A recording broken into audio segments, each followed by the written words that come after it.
The Nightside Project. Finish the day happy with Ethan Millard and Alex Keary on KSL News Radio.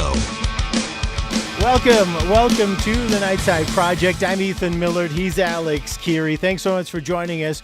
We're committed to helping you finish your commute happy. To do that, a little bit later this episode, we have a great Zen headline, and we're not ashamed to say it's not great. It is a good one. We're not ashamed to say it's a good story about an orphan dog. So I thought we were doing the good story about the orphan rats.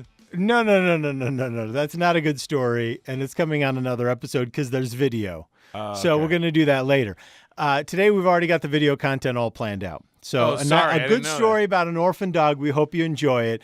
We know it's kind of shameless, but everyone loves a good dog story that ends well. So, Alex, first up, though. No, I want to say something first. You always get to say first up, but I'm going to say first up this time. That's a very quick one. Let's hear it. A Connecticut man has been now charged with his wife's murder from 2 years ago. Really? Yes. After police started to really dig into the investigation here, the man's alibi was, I showed up and my wife was killed. Mm-hmm. And at their house? Yeah, and he was torn up about the whole thing. Of course. And the police believed him. And he had a pretty airtight alibi about where he was. And anyway, in the end, this guy ended up getting caught. I love these. I watch the Forensic Files on Netflix. Don't get caught up in that, dude. How did he get caught? The Fitbit. His Fitbit contained evidence that contradicted his alibi? His wife's. I came home and found my wife dead. Oh, what time was that? Oh, this time? Oh, goodness. Because it says that she walked 1.25 miles after her death then. Wow. And that's when it started That spoke from the grave, goodness. Ethan. The woman's Fitbit spoke from the grave. And I love that. And then what happened was, instead of it, then police started looking at him. And then they started, because once you have a lie like that comes up. Oh, the whole thing will fall apart. Then it falls apart. It falls apart. The evidence starts to come out, and Good. This guy ended up having to. He's charged with murder, and it looks like a pretty airtight case, thanks to the folks at Fitbit. So if you're not going to get a Fitbit for any other reason except for just trying to get in shape, maybe add to the list. If you have any criminal tendencies at all, your Fitbit will betray you. You know what, though? Here, I'm going to get out my Donald Trump hands. It says you were over here robbing this bank. I did burn 1,000 calories, though, because that's heavy gold, bro. Best policy, just don't kill in the first place. Believe me, it's better. It's going to be huge. Check this out, Alex. I thought it was a win for tech. I want to give credit to CNN for teeing this up for us, because CNN started going through in the wake of the disastrous Kendall Jenner Pepsi ad. They thought, well, let's look at some of the other fun tone-deaf ads that we've seen recently. So they came up with this tone-deaf ads. Fun tone-deaf ads. You said it all together. It was, let's see some other fun tone-deaf ads. It sounds like a company I never heard of. So CNN teed these up. It was a fun trip down memory lane. I wanted to throw these your way, Alex. See if you could remember some of these. We've got these going up, by the way, in the on the video version of this podcast, which you can find right in your iTunes account, right in your iTunes. Or use the KSL News Radio app. You can watch through that, or the KSL TV app. That's right. Or the other app that we have. So check this out. This is from Nivea. Now, this wasn't released in the United States. This was an international ad. Look at this. White is purity. Oh. Keep it clean. Keep it bright. Don't let anything ruin it. Oh. I mean, it's just another way of saying white power, right? Well, and there's a white woman there. White is purity? White is purity. Well, and here's the thing. What's the product? Nivea doesn't have a product that's like, hey, man, put this on and you'll get some kind of lotion. So here's the thing, though. They're saying, I think the product is white, not the effect is white. But white, the alt-right, the new alt-right. Just start calling it alt-white from now on. The alt-right, the Make America Great Again guys, they picked this up and started trading it and started using it as their own thing. Like they started using Nivea. Hey, Bill, come over here. You need a shot of this Nivea, bro. I don't know if y'all eat it or if you'd just put it in your Jaeger. White but is it's purity. Freaking sweet, man. White is purity. So I thought that was pretty. That is terrible. Pretty. What is that lady doing too? I don't know. She's just sitting there. All right. All right. How about this one? Okay. Oh, Bud Light. This is Bud Light. Look at this. Look at what it says here on the can. The perfect beer for removing no from your vocabulary for the night. Wow. Now, you remember when they were doing their Up for Whatever ads where they'd bring these people into a bar and they'd ambush them and say, hey, do you want to go have a crazy night? And then they'd go do something stupid. And then the person's all, actually, I gotta get up early tomorrow. And they're like, oh, sorry. And then the camera crew leaves. No. They go, you up for whatever? Oh, and then they take him to like Adrian Peterson's house, and they're all, oh, you're at an NFL star's house. Whoa, cool. And then they start riding like one of those like infinite wave rider machines. And then are you up for whatever? Hey, your sister has early onset dementia. You ready for that? Oh, what? No. I just came for a beer.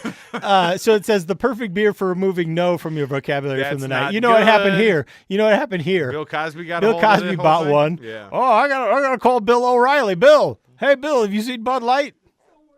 We'll do it live. Hold on, I'm gonna get the president on this, Mr. President. That is not. You got to see this. Again, tone deaf. And total tone deaf. The fact that that's printed onto a bottle means it went through about 50 people and about 9 agencies. How about this one? This one, again, was in Europe. Not here in the United States, but this was a PlayStation. Again, was that one in Europe? No, Bud Light was here in the U.S. Okay. But some of the most tone-deaf ads are going to pop up across the country because, honestly, Alex, for as much grief as we give each other here in the U.S. for not being respectful enough of each other, other countries around the world have a way bigger race problem than we do. Oh, yeah. Check this out. This is a PlayStation ad. PlayStation Portable, white is coming. Now, you have a black woman and a white woman, and the white woman is grabbing the black woman's face in her hands in a real aggressive way. But why is the white lady... And it says, white is coming. Why is the white lady... And the white girl is totally dominating over the black woman. She's grabbing her taller. Face. Yeah. And the effect of the ad is such that the black woman kind of fades into the dark background. You actually don't see her very well. All you see is like a scared face. Why is the white woman dressed like David Bowie? She looks like David Bowie, right? This was, I want to say this is in Northern Europe. PlayStation Portable, white is coming. Gross. PlayStation say this was meant to kind of distinguish between the black version of their portable game and the white versions. They got a black one and a white one. Yeah, and the black version is a black obviously case and a white submissive to the white one. Thanks a lot. At least for the purposes of this ad. Again, it goes through about 90 different filters and nobody catches it. But it's no wonder that the alt-right right now is the alt-white is fascinated by the burgeoning neo-fascist movement in Northern Europe. I want more of these. They get things like this. I want more of these. You have any more? Yeah, I think I got one more here. I want to see it here. Or no, I've got 2 more. Oh, here's a good one. What is this one? This one is. SpaghettiOs. Not racial. My kids had some SpaghettiOs last week. This is a SpaghettiOs tweet. Take a moment to remember Pearl Harbor with us.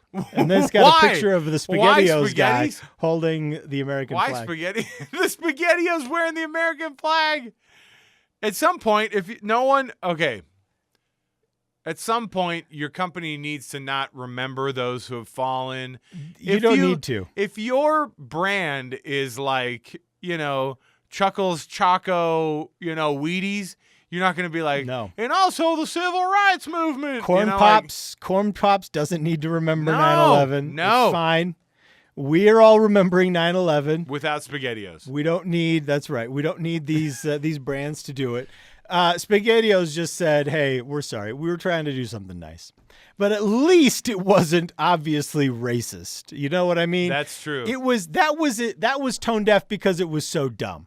And really out of context. But I could see where the ad person, too, would go, oh, this is be fine because it's not offensive and there's no way we'd get in trouble for something like this. And it's not that they got in trouble. It's that the people look at it and go, you have no idea who your audience is, do you? This next one is really bad. Uh-oh. This is the last one. This one was a locally produced Ford ad in India. And India's had a number of problems with sexual assault, with kidnapping and rape. Oh my. And it shows, this is an illustrated kind of cartoon drawing of the hatchback of a Ford with 3 voluptuous women tied up and thrown in the back, and then peering over the back seat, flashing the peace sign is Silvio Berlusconi, the old Italian prime minister who was famous for being a lady, a womanizer. A womanizer, yeah. A womanizer. Why did that have anything to do with Ford in India at all? It's saying that Berlusconi can fit all of the women that he's trying to hook up with in the back of his trunk. I'm open to any and all interpretations, any and all explanations. I think are on the table. They're not just bound; they're also gagged. They've got ball gags. Yeah. Right. Well, I wasn't going to say that, but Well, but that's what they are. I mean, it's explicit, but I mean, the context is unmistakable. I just can't believe you've kept this picture up for so long. This is a family program, dude. Just listen to the audio if you don't want to see the picture. Ethan, when we come back, we do have a Zen headline. Yes, we do. That is going to be less offensive than all of the things that these companies have tried to pass off. Hold on, let me as get advertisements. So when we come back, Ethan said it before. This is definitely a shameless deal for us. Look, it's another animal. Everyone loves a dog story. Orphaned because the owner had passed away. We'll tell you how this thing ended up. So stick around.